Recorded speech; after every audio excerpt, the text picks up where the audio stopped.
చాలా రోజుల నుండి దీపని కలుసుకోవాలని నేను అనుకుంటూనే ఉన్నాను.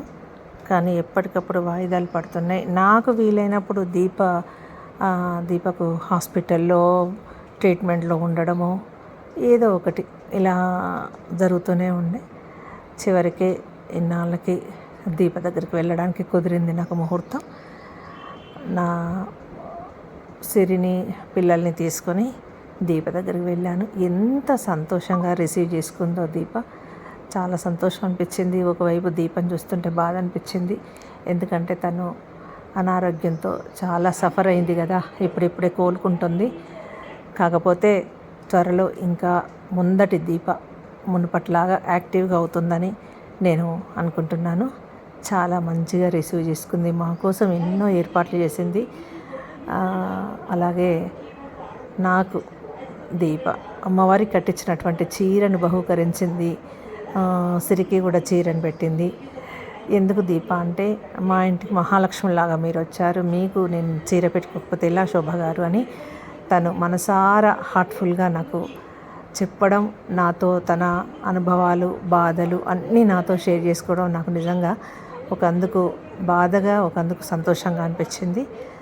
దేవుడి దయ వల్ల దీపకు ఇక కష్టాలు ఏవి లేకుండా అన్నీ మంచి రోజులు రావాలని మనస్ఫూర్తిగా కోరుకుంటున్నాను.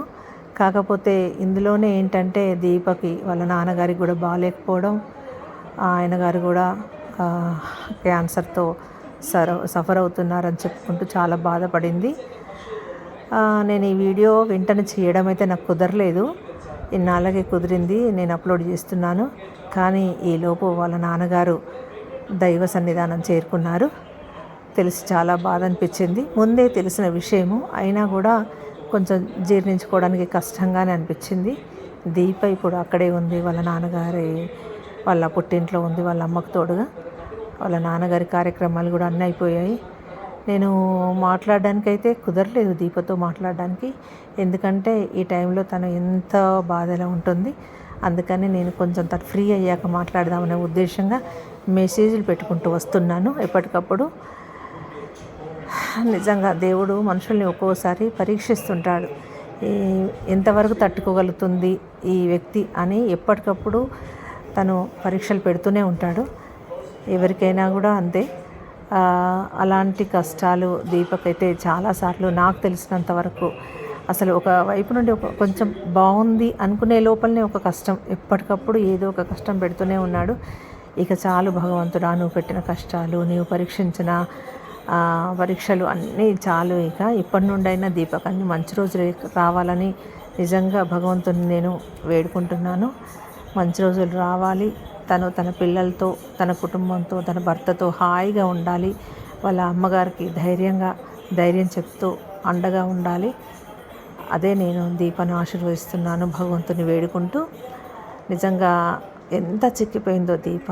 అసలు ఎంత యాక్టివ్గా ఉండే లేడీ చాలా డల్ అయిపోయింది. కానీ ఒక ధైర్యం అయితే ఉంది తనలో.